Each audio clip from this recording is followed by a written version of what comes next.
अरे वो समय रैना का शो नहीं वो समय रैना का शो आता है, पता है, यूट्यूब पे।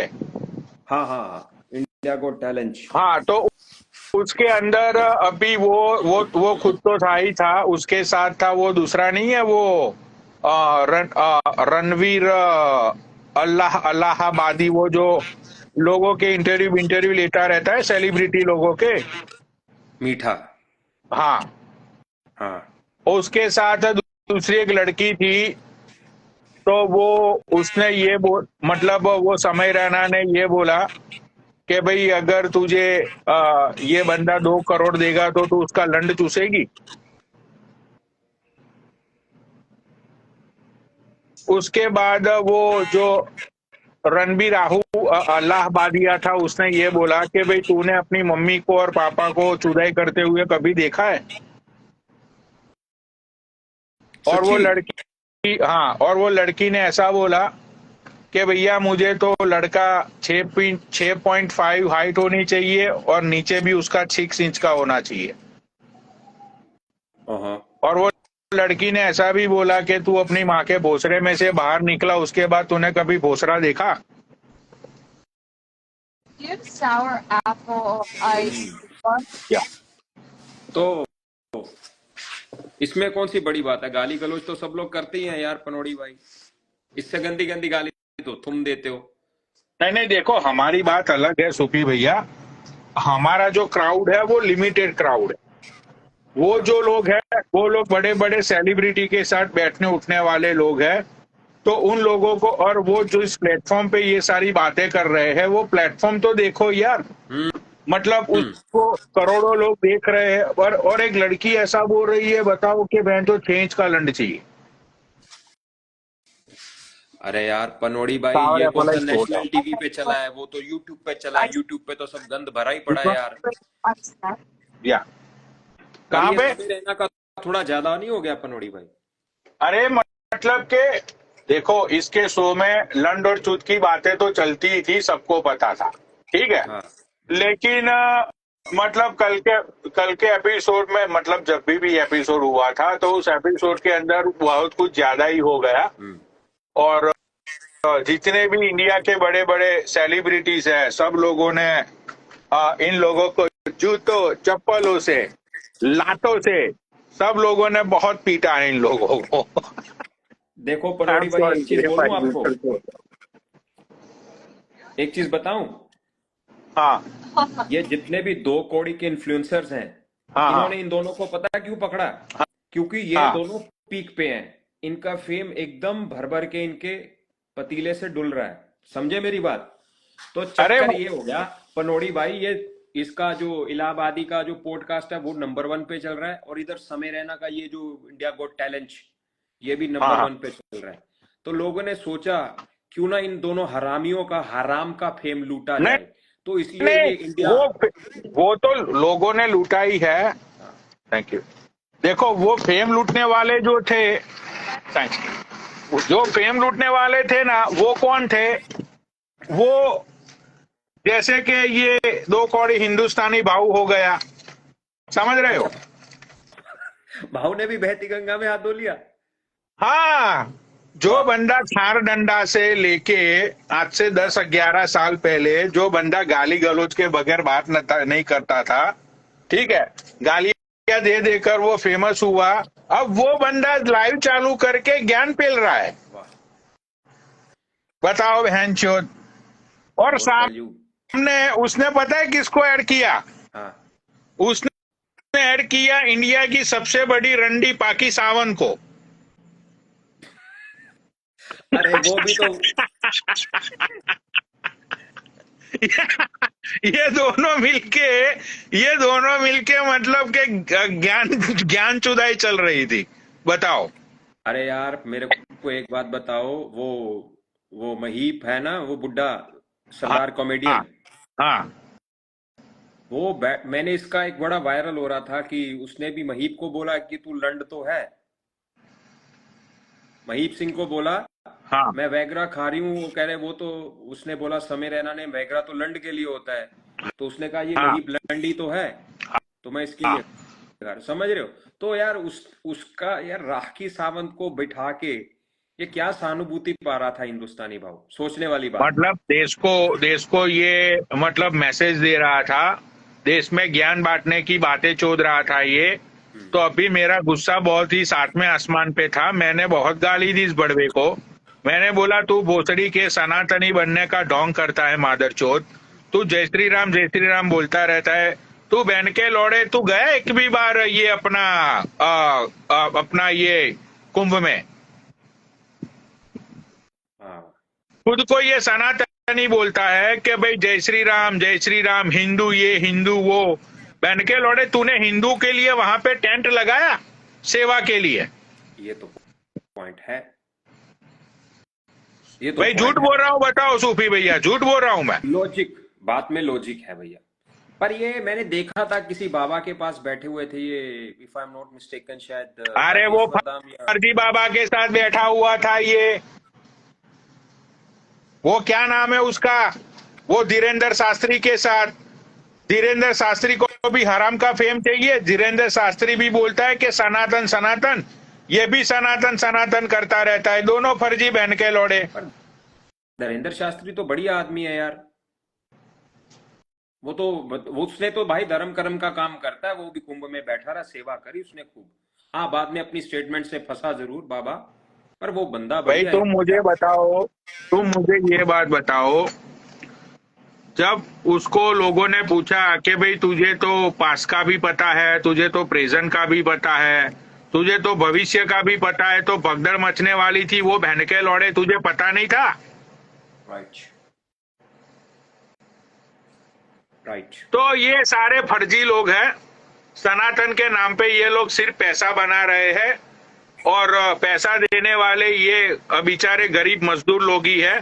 तुमने कभी यार भी देखो देखा कि पनौड़ी भाई, ये हर एक सिस्टम में कुछ ना कुछ कुरीतियां आ जाती हैं। अभी बहुत सारे नकली बाबा भी निकल गए, आपने देखा उसमें से, कुंभ में से जो लोग ऐसे बाबा बन के घूम रहे थे, नकली बाबा लोग। चलो, हाँ बात देखा ऐसी, मैंने। हाँ बात ऐसी है। देखो, हम किसी की निंदा नहीं करते, सनातन हमारे लिए सर्वप्रिय है।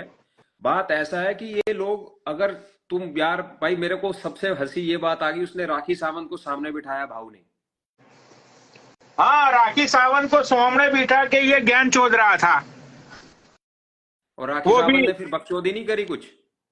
अरे वो तो दीपक को लेके वो बकचोदी पेल रही थी, हाँ ठीक है। लेकिन मुझे ये बात का गुस्सा आया, यार तुम सूफी भैया मुझे एक बात बताओ, अगर अभी मैं खुद समय रैना के बारे में कुछ उल्टा बोलूं, या तो कुछ मैं ऐसा मतलब कम्युनिटी को मैसेज दूं, तो मैं अच्छा लगूंगा इस मुंह से मैसेज देते हुए? देखो यार, मैं समय, खुद बेंचों लोगों को गालियां देता हूं, मैं खुद बेंचों इतनी गंदी गंदी बातें, इतनी, ठीक है। देखो, मैं, उसने जो भी बोला, मम्मी पापा को चोदते हुए उसने देखा कि नहीं देखा, ये वो, ठीक है। अब इंडिया में ये सारी चीजें अभी तो लोग बोल रहे हैं, मुझे इतना डिटेल्स में नहीं पता है, लेकिन शायद उन दोनों की यूट्यूब चैनल भी बैन होने वाली है, और ये शो तो उन लोगों का बैन हो ही गया, मतलब ऐसा सुना है मैंने। कुछ नहीं पनौड़ी भाई, देखना, आप भी यही हो, मैं भी यही हूं। मैं आपको इस चीज की गारंटी देता हूं, ना तो इनका शो बंद होगा, ना ही इनका यूट्यूब बंद होगा। ब्रो, वो बंदा नेक्स्ट लेवल है, और इस टाइम पे उसका जो शो चल रहा है नंबर 1 पे, दोनों का, इधर इलाहाबादी का, उधर समय रैना का, दोनों टॉप पे चल रहे हैं। और जितने भी इन्फ्लुएंसर, सब लोग बड़े, मतलब जो इनको टॉपिक नहीं मिल रहा था ना कुंभ के बाद, अब ये पकड़ लिया सबने। और सबके भाई इनके खुद के करेक्टर डाउन है। जो जो भी भाई इसके ऊपर इल्जाम लगा रहा है, भाई तुम बताओ, पहला पत्थर वो मारे जिसने पाप ना किया, राइट? और ये सब लोग पापियां भाई। बताओ, हिंदुस्तानी भाऊ तो खुद गालियां देता है, उसका क्या मतलब बनता है भाई उस किसी को कहने के लिए? समझने हाँ, तो मैं वही वाली तो बात बोल है। रहा हूँ। और राखी सावंत तो खुद भाई, वो वहां पे उसी के शो में बैठ के बड़े मजे से महीप सिंह को लंड लंड बोल रही थी और गालियां बोल रही थी, राइट? तो हाँ, किसी का, तो अरे क्या ये मतलब सारे, बनता है यार? ये 2 कौड़ी के इन्फ्लुएंसर, कितने सारे लोगों को मैंने देखा सोशल मीडिया के ऊपर ये लोग लगा के post. I am not talking about particular किसी बंदे के बारे में, बट ऑलमोस्ट सब लोग बैठे हुए हैं इस चीज को लेके भाई इसका मुद्दा उठाएं, इसका मुद्दा उठाएं, राइट? हाँ, मतलब यही सारी चीजें मतलब अभी इंडिया में पिछले 48 आवर से चल रही है।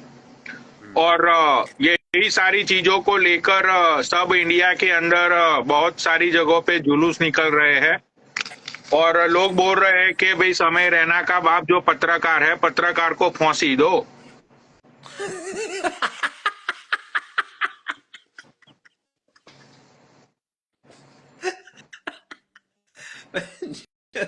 तुम भाई उसका बाप शहीद करवाओगे यार? नहीं क्या नहीं, मैं भाई पनोटी अरे भाई? मैं नहीं बोल रहा हूँ, अरे मैं नहीं बोल रहा हूँ, पब्लिक बोल रही है कि भाई अगर एक पत्रकार का बेटा ऐसी लैंग्वेज यूज कर सकता है, एक पत्रकार का बेटा अगर ऐसा बोल सकता है कि 2 करोड़ में तू क्या इसका लंड चूसेगी, तो मतलब ये कैसे संस्कार है पत्रकार के?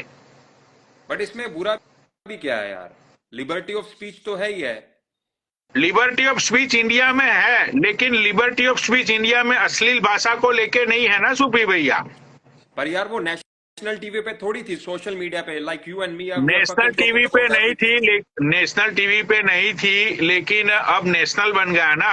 अब तो हर एक नेशनल न्यूज पे उसकी बातें हो रही है। मुद्दा सोशल मीडिया का नेशनल बनाया इन्होंने, राइट? हाँ, हराम उसके अंदर देखो पनौड़ी भाई, ये सब उन दोनों लड़कों का हराम का फेम खाने की बस सेटिंग है और कुछ नहीं है यार। इससे भाई हराम तो का भाई पनौड़ी भाई आप गालियां देते हो, मैं बता रहा हूँ। तो मैं तो खुद एक्सेप्ट करता हूँ, मैंने उसके लिए कहा, मैंने कुछ नहीं बोला, मैंने तो ऊपर से रील डाली है, मैंने उसमें रील में कुछ गलत बोला ही नहीं कि भाई वो लड़की को 6 इंच का चाहिए। बताओ, एक साइड मोदी भैया बोल रहे हैं कि बेटी पढ़ाओ बेटी बचाओ, एक साइड बेटियों को 6 इंच का चाहिए। बताओ भाई, बट मतलब मॉडर्न इंडिया बन रहा है। देखो यार, उसकी फिजिकल रिक्वायरमेंट है, उसकी नीड है ना यार। अब हम उसको तो कुछ नहीं कह सकते। अब उसको इतना ही चाहिए था तो उसने बोल दिया बस मेरे को सिर्फ 6 इंच तक चाहिए। अरे यार, लोग होते हैं, आदमी आदमी को प्यार करने लग जाता है, औरत औरत को प्यार करने लगता है, वो उनका यार उनका पर्सनल मैटर है यार। अगर उसने सोशल मीडिया पे बता दिया तो इसका मुद्दा नहीं है। मुद्दा ये है, ये जो लोग इन दोनों के पीछे पड़ गए पनौड़ी भाई, मुझे लगता है असली मुद्दा ये है। देखो, हम लोग इन्फ्लुएंसर लोग इस चीज को समझते हैं और हम लोग ऐसे घटिया टॉपिक के ऊपर मतलब हम पोस्टर बना के और वीडियो बना के कंट्रोवर्सी नहीं करते भाई। I know, I understand your feelings, you are a nice person. तो तुम्हें दुख लगा, तुम्हें लगा कि भारत की संस्कृति को बचाना चाहिए। नहीं संस्कृति नहीं, मुझे कोई भारत की संस्कृति से मुझे कोई लेना देना नहीं है। हाँ। मुझे क्या मतलब भाई भारतीय संस्कृति से। हाँ। मैं तो सिर्फ ये बोल रहा हूँ, मेरा कहने का मतलब सिर्फ यही है, जो एग्जैक्टली तुम्हारा मतलब है कि भाई जिनके घर शीशे के होते हैं वो दूसरों के घर पे पत्थर नहीं मारा करते। मैं भाऊ को बोल रहा हूँ कि भाऊ भोसड़ी के तू खुद बैन चोट गाली देता था लोगों को, तू खुद बैन चोट क्या क्या करता था, वो क्या सोशल मीडिया पे लोगों को पता नहीं है क्या? ये भाव वाली बात पे हंसी जरूर आ रही है। भाव ने सच्ची में क्या न्याय किया यार? बताओ जरा, दिखाओ मुझे फोन पे, हम भी देखें। अरे मुझे लोगों ने भेजा था यार, वो बकचोदी लाइव पे था, वो उस लोगों ने देखा ये सारी चीजें।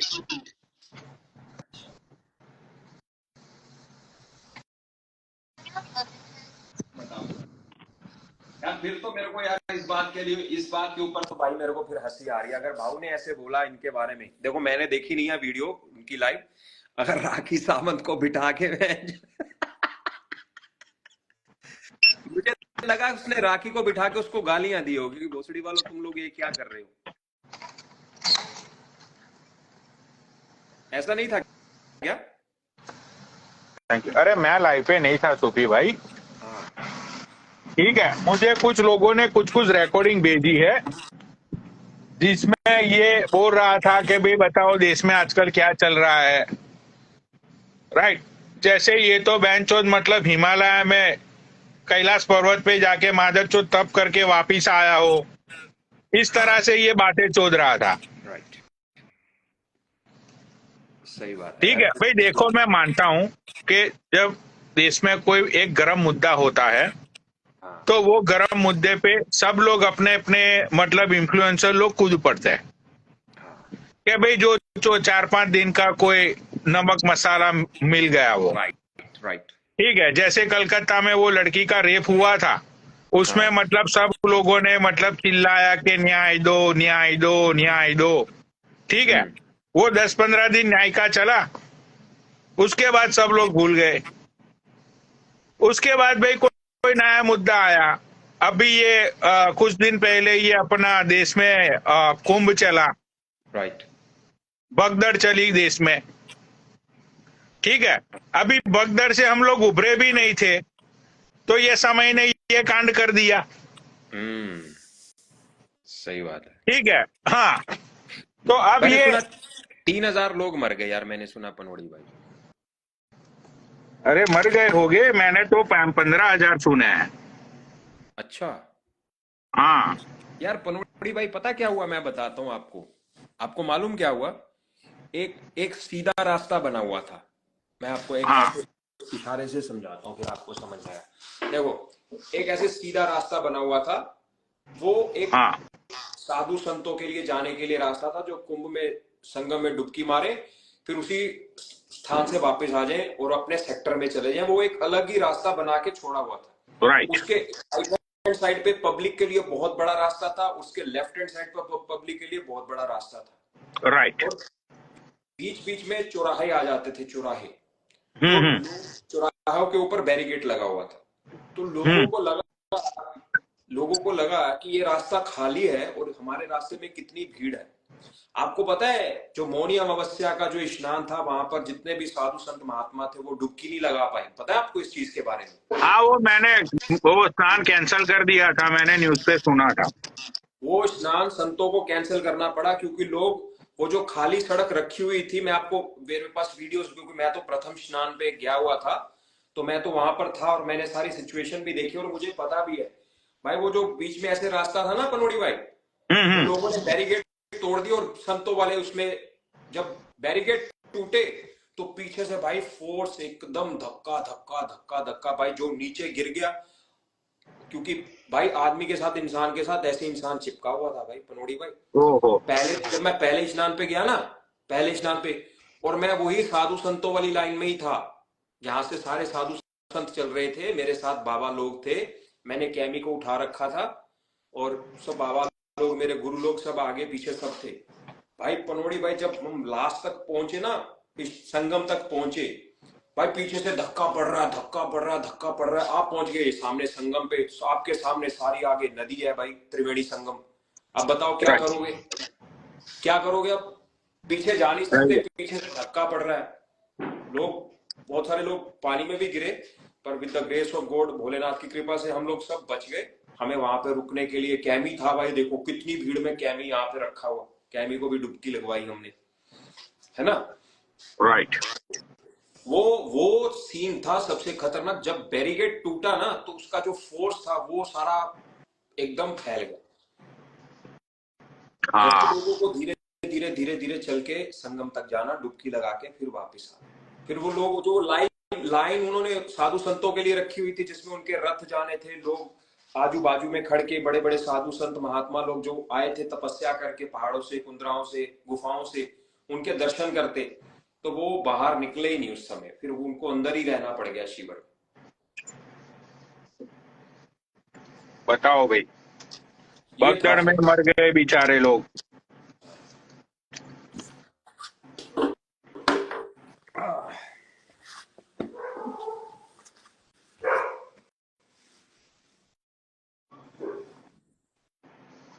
क्या हो गया? कैमी कौन आ गया?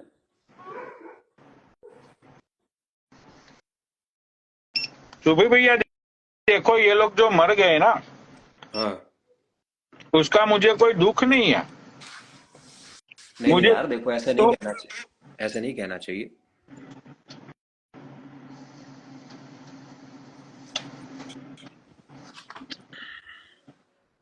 नहीं नहीं, मतलब जो मर गए उनके लिए, उन लोगों के लिए मुझे कोई दुख नहीं है। मुझे दुख उन लोगों के लिए है कि उनके परिवार वालों को, बेचारे लोगों को, अपने ही फैमिली के पर्सन की बॉडी तक नहीं मिली।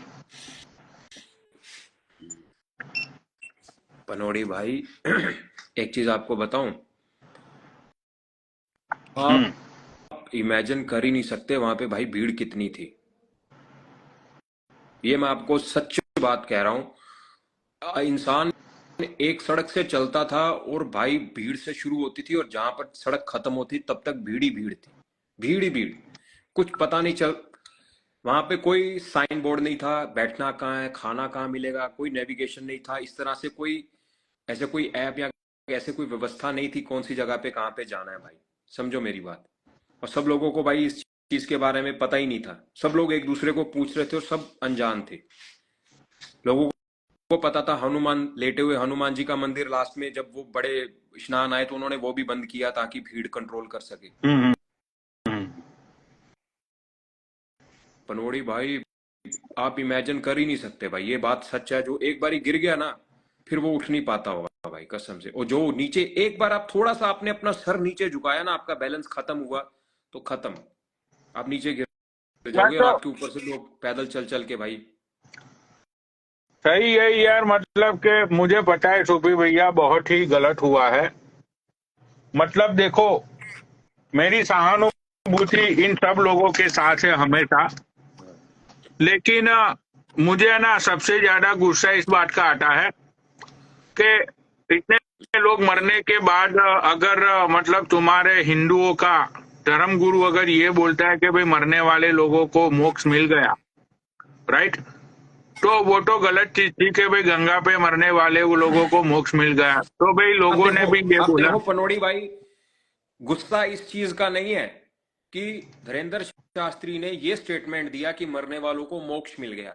गुस्सा इस बात का है जब आप सनातन की सेवा, आप चलो एक ही धर्म की सेवा कर रहे हो यार, ठीक है, आप भी मैं भी ये भी वो भी सब लोग, हम लोग सब लोग बाबा है फॉर एग्जाम्पल, तो आपको एक संत ने जो स्टेटमेंट दी है उसकी स्टेटमेंट को काटना नहीं चाहिए था साइकोलॉजिकली।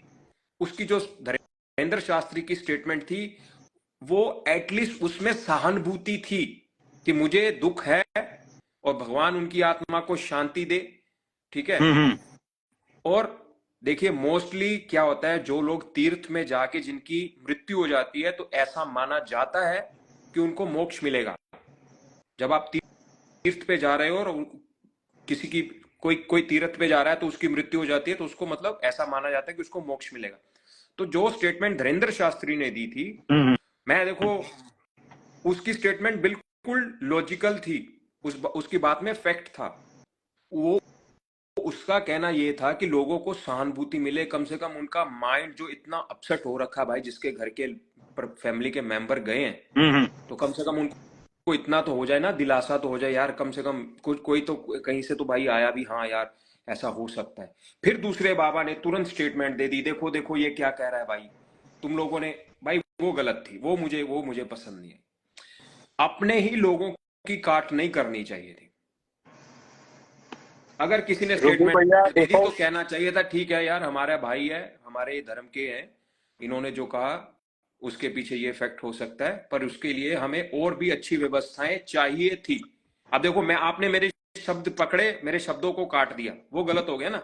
या आपने अपनी फीलिंग्स को मेरे शब्दों का सम्मान करते हुए अपनी फीलिंग्स को रखा, ये अलग चीज हो गई, राइट।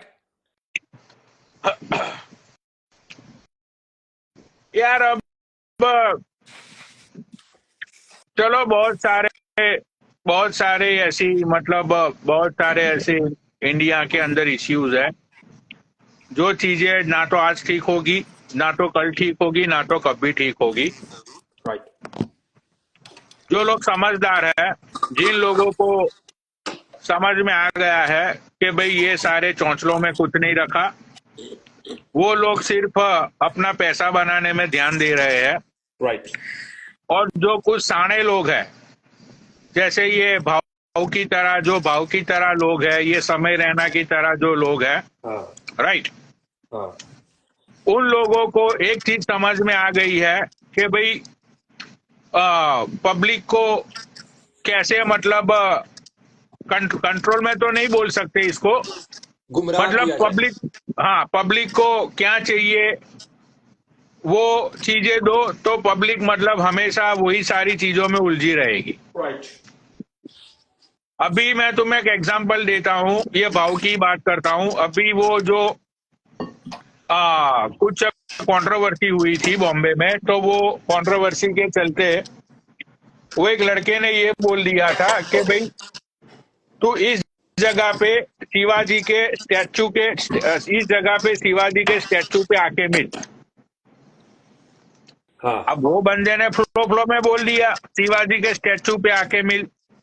हाँ अब इस बात का भी देखो, बाहू ने हराम का फेम खाने के लिए क्या किया, इस बात का भी मुद्दा बनाया। मुद्दा कैसे बनाया कि साले वो महाराष्ट्र की शान है, शिवाजी नहीं छत्रपति शिवाजी बोल। पर शिवाजी बोल सकते हैं ना ऐसे? हाँ बोल ही सकते हैं भाई। अरे मुझे तुम एक बात बताओ, जब तुम छत्रपति शिवाजी की बात करते हो, जब तुम गांधी जी की बात करते हो, जब तुम चंद्रशेखर आजाद की बात तो भाई ये चंद्रशेखर का आजाद का ज्ञान तुम लोगों को देते हो, शिवाजी का ज्ञान देते हो तुम लोगों को, तो तुमने खुद ने ऐसे कोई काम किए जिंदगी में? बिल्कुल सही। तुमने तो मतलब जय श्री राम बोल के, जय श्री राम बोल के, सनातन सनातन बोल के तुमने तो नोटें छापी है ठोक के। पनोड़ी भाई आप 2 मिनट कंटिन्यू बात करो, मैं 2 मिनट जस्ट मुझे गेट लॉक करके आना, 2 मिनट रुकना है। आप बात करो, आप अपना जो विचार रखना है वो रखो। तो भाई ये सारे इंडिया में इश्यूज बहुत सारे सालों से चलते आ रहे हैं। जिन लोगों ने इसके ऊपर अपनी टिप्पणी दी और जिन लोगों ने इस बातों का बतंगड़ बनाया और जिन लोगों ने जय श्री राम बोल के हिंदुत्व का झंडा ले लिया, भाई उसने बस छाप लिए पैसे ठोक के। राइट।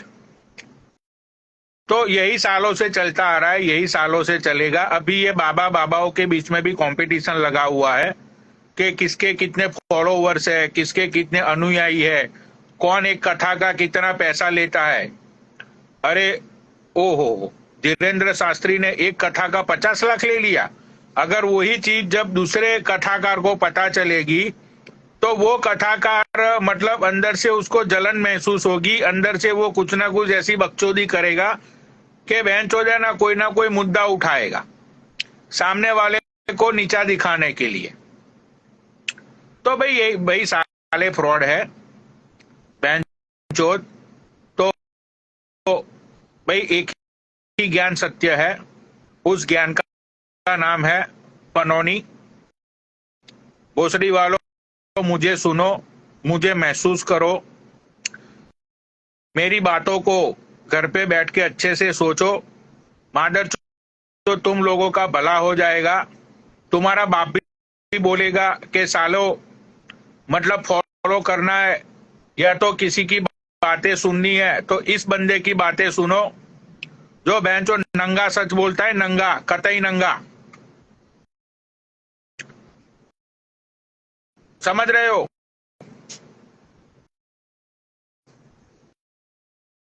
बहनचो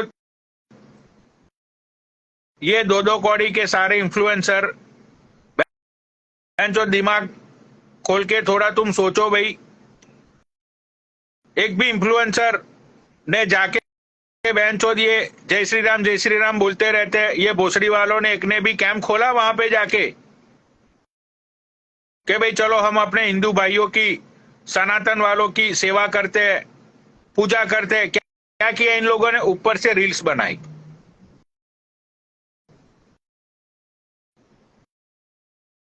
रील्स बनाई ऊपर से। तो भोसड़ी वालों ये लोग पैसे छाप रहे हैं, वो चाहे तुम्हारा धर्म गुरु हो, वो चाहे तुम्हारे ये फर्जी सनातन वाले लोग हो, वो चाहे बेंचो ये गौरक्षक हो, ये सब लोग मादरचोद मिलके पैसे बना रहे हैं। एक सीधी सी बात है, गवर्नमेंट इंडिया में बीजेपी की है, बीजेपी आरएसएस वालों को फॉलो करता है, आरएसएस वालों के साथ जुड़ा हुआ है ये गौरक्षक का जितने भी दल है वो लोग। राइट भाई, एक ही काम करना है भाई। अगर गौ माता की इतनी लोगों को चिंता है तो गौ माता को राष्ट्रीय, मैंने पहले भी बोला था, गौ माता को राष्ट्रीय पशु जाहिर कर दो। हाँ, अगर थोड़ा गवर्नमेंट को गौ माता की इतनी फिक्र है तो गौ माता को राष्ट्रीय पशु जाहिर कर दो। उसके बाद जो भी गौ हत्या होगी मादर चौथ को सीधी फांसी होगी। अभी राष्ट्रीय पशु कौन है? अभी तो अपना राष्ट्रीय पशु ये है, अपना ये शेर। अच्छा, हाँ हाँ। सही है यार। और राष्ट्रीय पक्षी अपना मोर है। हाँ, चलो भाई, अब राष्ट्रीय से याद आया, जो भी बंदा है ना ये सवाल का जवाब देगा मैं मौन जाऊंगा। ठीक है सूफी भैया, मैं तुम्हें भी ये सवाल पूछता हूं, हमारा राष्ट्रीय खुराक कौन सा है बताओ? राष्ट्रीय राष्ट्रीय खाना कौन सा है? फल, नेशनल फ्रूट। बहुत बहुत सारे लोगों को नीचे नहीं पता होगा, मेनू पता है। मेनू पता है तो? हाँ मुझे पता है भाई, मैं वहां तक रिसर्च कर लेता हूं जब मैं किसी में घुसता हूं ना। तो मेरे हिसाब से जो राष्ट्रीय राष्ट्रीय, हाँ, खिचड़ी राष्ट्रीय होना खाना चाहिए। है हमारा खिचड़ी। गूगल करके बताऊं? खिचड़ी हो देगा, मैंने बोल दिया भाई, आपके आंसर करने से पहले बोल दिया। खिचड़ी क्योंकि पता है, खिचड़ी। जब मैं आईएएस की तैयारी कर रहा था ना पनोड़ी भाई, जब मैं हाँ आईएएस की तैयारी कर रहा था और मेरी मैगी प्रेग्नेंट हो गई तो फिर मैंने एग्जाम नहीं दिए। उस समय शायद मैंने पढ़ा था और मुझे याद था और एकदम से मेरे को स्ट्राइक कर गया भाई। राइट। ये बहुत, यहाँ पे जो 600 लोग बैठे हुए ना, किसी को नहीं पता था ये बात। तो मादर चोट कुछ अच्छी बातें करो जिंदगी में, जैसे मैं करता हूँ। जैसे मादर चोट मैं करता हूँ। ये क्या तुम दो कम्युनिटी को मैसेज कुछ करता अच्छा, है? हाँ भैया। कम्युनिटी को कुछ बहन जो अच्छा ज्ञान दो, अच्छी अच्छी बातें बताओ, रियलिटी की बातें बताओ। ये क्या तुम सुबह सुबह 2 मेगापिक्सल का कैमरा उठा और के? मैंने तो सूफी भैया तय कर लिया है, देखो हाँ, मैंने ये समय रहना अमेरिका आने वाला था इस मंथ में, अब पता नहीं वो बड़वा आ पाएगा या नहीं आ पाएगा। मुझे दीपक ने बोला था बे मैं तुझे मिलवाऊंगा उसको न्यूयॉर्क में। राइट। मैंने बोला चल भाई, मैनहट्टन तो अपने घर से दूर है नहीं, बहन जो गैलम गैल जाएंगे, एक दो पिक्चर लेंगे, रील बिल बनाएंगे और गैलम गैल बहन जो वापिस आ जाएंगे। पनोड़ी भाई ये तुम्हारी जो खुजली है ना भाई, ये तुम्हें किसी से मिलने नहीं देगी, मैं तुम्हें पहले ही बता देता नहीं नहीं, मैं तो इसको चाटे मारने वाला हूँ सूफी भैया। हूँ। अभी तो अभी ये न्यूयॉर्क में आएगा ना, ये पत्रकार को चाटे मारूंगा मैं। अरे यार, तुम्हें उसके साथ क्लैब करना चाहिए यार, तुम्हें टैलेंट तो है पनोड़ी भाई। देखो मुझे इंडियंस लोगों ने मेरा टैलेंट हमेशा दबाया, हमेशा लोगों ने मुझे ये करके इग्नोर किया कि बाग बे साले अंग्रेज की औलाद। हमेशा लोगों ने मुझे ये बोल के मेरे टैलेंट को दबाने की कोशिश की, लेकिन मेरा टैलेंट अभी तक इतना दब नहीं पाया है।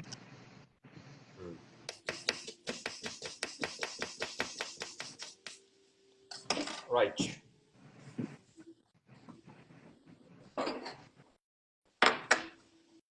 राइट पनोड़ी भाई। हाँ वो बाबा भी जेल में चला गया 7 साल के लिए। क्या बाबा अंदर? हाँ बेचारा देख रहा होगा हमारी लाइव, नहीं बैठ के? जेल में कहाँ से लाइव दिखेगा? अरे देखता, अरे फोन वोन तो मिल जाता है यार, पैसा तो बाबा के पास ठोक के, ऐसी बात नहीं है, फोन तो ले लिया होगा उसने। पता नहीं गया बंदा अब 7 ईयर्स के लिए। हाँ उसकी पेशी थी। मुझे भी कह रहा था कि एक बार ये केस से मैं छुटकारा हो जाए तो फिर मैं कुंभ नहा के आऊंगा। मैंने सोचा बाबा पहले नहा लो बहन जो, फिर मौका मिले ना मिले। हाँ हाँ चला गया बेचारा अंदर अब 7 साल के लिए। ये क्या केस क्या था बाबा के ऊपर? पता नहीं यार, वो कुछ मतलब नेशनल फ्रॉड किया था इन लोगों ने।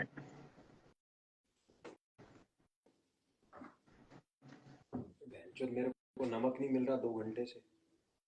ऐसा ही कुछ था, मतलब इतनी डिटेल्स नहीं है मेरे पास, बट ऐसा ही कुछ था हाँ हाँ हाँ कि हाँ, कोई राइट राइट। मतलब फेडरल क्राइम था। वो बहुत बड़ा क्राइम था, राइट। हाँ, तो उसके चलते मतलब कि उसके घर में किसी का शादी ब्याह था, तो इसीलिए कोर्ट ने मतलब 1-2 महीने के लिए बोला था कि भाई चलो शादी ब्याह खत्म करके फिर आ जाइयो जेल में। हाँ, मेरी बात हो रही थी, बाबा बता रहा था उसने कुछ इयररिंग्स लिए थे, तो वो थोड़ा बहुत मुझसे कभी कभी बात करता था बाबा। तो उसने कहा देखो सूफी भाई ये इयररिंग्स अच्छे लग रहे हैं। मैंने बोला हाँ बाबा अच्छे लग रहे हैं। हाँ, मुझे भी वो पिक्चर भेजी थी, मैंने बोला पहन ले भाई लास्ट टाइम। अब सामने तो बददुआ नहीं दे सकते ना। अरे यार ये बहन नमक कहाँ रख देते हैं, बहन की सारा काम आगे पीछे कर देते हैं यार हाँ, ये मैंने बहन बोला चोद। पहन लो भाई लास्ट टाइम इयररिंग्स, सब कुछ पहन लो।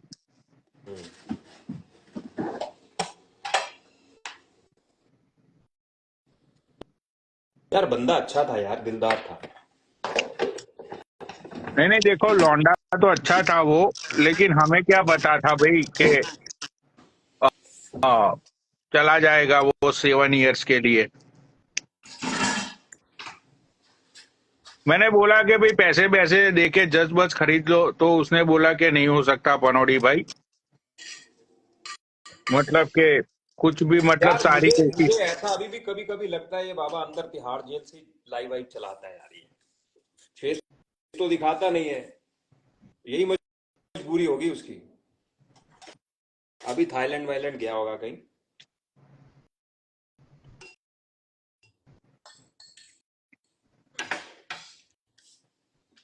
क्या कहते हो पनौड़ी भाई? बताओ बहन, जो अच्छे लोगों को जेल में भेज भेज देती है गवर्नमेंट। पनौड़ी भाई आप कभी जेल में गए हो? कौन, मैं? हाँ। मैं तो भी बहुत बार गया हूँ सुपी भैया, क्या बात कर रहे हो तुम? सत्याग्रह आंदोलन में भी गए थे ना आपकी फैमिली से कोई ना कोई नहीं, वो गांधी जी तो के साथ? मेरे दादा गए थे ना। हाँ, राइट। वो तो मेरे दादा गए थे, वो गांधी जी के साथ 25 किलोमीटर चले थे ना वो। अ, दांडी मार्च में। हाँ, हम्म। 25 किलोमीटर मेरे दादा चले थे गांधी जी के साथ, वो ताम्रपत्र भी है। और जेल में भी गए थे। तो मेरे गांव में आते थे अंग्रेजी यार सुपी भैया, मेरी दादी बताती थी हमारे गांव में भी अंग्रेज आते थे वो घोड़ों के ऊपर। हम्म। यार पनौड़ी भाई, हम्म। मतलब अभी आपने ड्रग लेना बंद कर दिया क्या? बहुत टाइम हो गया सुपी भैया, यार कितना टाइम हो गया, मैंने तो दारू भी छोड़ दी। ड्रग आपने मेरे को लगता है 2 साल हो गए ना छोड़े हुए, 1.5 साल 2 साल। हाँ हाँ, मोर देन 3 इयर्स। हम्म। पर यार जो तुम ड्रग खा के अपना लेके वो लाइफ चलाते थे ना यार, वो बहन डर ही लगता था, कभी भी गाड़ी बहन जो किसी तरफ भी मुड़ सकती थी। हम्म। और इंडिया कब आ रहे हो मैं भाई? सुपी, क्या हुआ? इंडिया इंडिया कब आ रहे हो इंडिया? इंडिया तो अब सुपी भैया देखो, इंडिया में आने का मेरा दिल नहीं करता यार, जब से ये सारी चीजें कुमका देखा मैंने, हम्म। फिर ये कलकत्ता का कांड देखा, हम्म। उसके बाद ये बेचारा झाड़ू वाला भी हार गया दिल्ली में। ओहो पनवाड़ी भाई, इसका बड़ा दुख लगा आपको है ना? हाँ, फिर मोदी गवर्नमेंट ने एयरपोर्ट भी बेच दी है, रेलवे भी बेच दी, हम्म। सब कुछ बेच दिया। तो अभी मुझे है ना, मतलब डर लगता है इंडिया आने में कि भाई अब इंडिया में कहीं ना कहीं हम्म। वो बोलते हैं ना, सरमुख्तियारशाही, सरमुख्तियारशाही समझते हो? नहीं। जैसे गद्दाफी का राज था, जैसे हिटलर का राज था। ओके, तानाशाही वो वाला हाँ हाँ शासक। हाँ हाँ हाँ। ओके। मतलब अब तानाशाही जैसी गवर्नमेंट हो गई इंडिया में कि गवर्नमेंट चाहे वो कुछ भी कर सकती है। अगर तुमने गवर्नमेंट के खिलाफ कुछ भी बोला तो तुम गायब हो जाओगे, रातों रात पता भी नहीं चलेगा। हम्म। वाह। तो इसीलिए अब मुझे है ना कहीं डर लगता है, क्योंकि देखो आ, एक कंप्लेंट पे हो सकता है इंडियन गवर्नमेंट मेरा पासपोर्ट छीन ले। हम्म। हम्म। हो सकता है कि ऑलरेडी मेरे खिलाफ बहुत सारी कंप्लेनें हुई हो और जैसे ही मैं इंडिया में आऊं और मुझे धर ले हम्म। और धर के सीधा मेरा पासपोर्ट ही ले ले। राइट। तो बहुत सारी चीजें हो सकती है, इसीलिए मैं सच्ची बोल रहा हूँ कि मैं इसीलिए आने में डरता हूँ। यार पासपोर्ट धरने से याद आया कि बहुत सारे गुजरातियों को डिपोर्ट करके पंजाब भेज दिया, बताओ, देखा आपने वो न्यूज? हाँ, मतलब उसमें गुजराती भी थे, पंजाबी भी थे, कुछ हरियाणा के भी थे। अभी तो 450 पीपल और आ रहे हैं। ज्यादा गुजराती थे पनोड़ी भाई उसमें, पता है, जो पहली फ्लाइट आई। हाँ हाँ, मतलब कि वो गुजराती थे, लेकिन और अभी 450 लोग और आ रहे हैं। हम्म। बताओ। अभी हम लोग शायद कितनी मुश्किल से। 5-6 दिन में दूसरा एयरक्राफ्ट आएगा अमेरिका से। वाह। अच्छा, हाँ, ये पनोड़ी भाई, आप तो बीच में रहते हो और आप कम्युनिटी में रहते हो, आपने अपने यारों दोस्तों से बात भी की होगी, इसका रीजन क्या हो सकता है भाई? रीजन बताओ पनोड़ी भाई, सॉलिड बात बताना, लॉजिक के साथ है। अरे लॉजिक एक ही है यार। देखो अब यहाँ पे है ना, अभी तक डेमोक्रेट की गवर्नमेंट थी, तो उन लोगों को दे डोंट माइंड, ठीक है। हम्म। लेकिन जैसे ही गवर्नमेंट चेंज हुई, हम्म। तो अब देखो, अब जो गोरे लोग हैं, जैसे कि चलो एक एग्जांपल देता हूं मैं, हम्म। कि भाई ये जो गोरे लोग हैं, भाई ये अमेरिका में सब लोग अपना अपना टैक्स पे करते हैं, वो चाहे हाउस टैक्स हो, पर्सनल टैक्स हो, राइट। हम्म। सब लोग राइट। टैक्स पे करते हैं, उसके ऊपर बहुत सारी इकोनॉमी डिपेंड है अमेरिका की, ठीक हम्म। है। अब ये जो लोग आते हैं, ये लोग सबसे पहले कि ये लोगों के पास कुछ होता नहीं है। ओके। दूसरी चीज कि भाई ये they don't even paying a tax. अच्छा। तीसरी चीज कि जो सबसे बड़ा प्रॉब्लम था, वो प्रॉब्लम था ये साउथ अमेरिकन लोगों का, जो लोग sorry, I am so sorry, Latin America लोगों का, जो मतलब जो स्पेनिश कंट्री है, जैसे मैक्सिको हो गई, ये ग्वाटेमाला हो गई, हम्म। फिर ये अपना अर्जेंटीना हो गई, राइट। फिर ये अपना कोलंबिया हो गई। तो ये लोग यहाँ पे है ना, बहुत सारे क्रिमिनल्स लोग भी यहाँ पे है। हाँ, ये तो है। तो लैटिन उसके अमेरिकन। चलते, हाँ, हाँ। तो उसके चलते अब देखो, जब कोई प्रेसिडेंट कोई नया मतलब लॉ आता है, तो वो लॉ के अंदर ऐसा नहीं होता कि भाई हम सिर्फ स्पेनिक लोगों को निकालेंगे या सिर्फ पाकिस्तानियों को निकालेंगे। वो लॉ सबके लिए होता है। हम्म।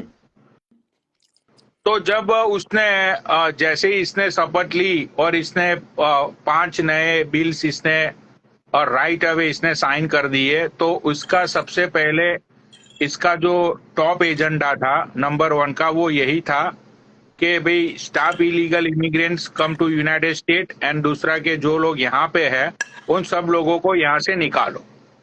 हम्म।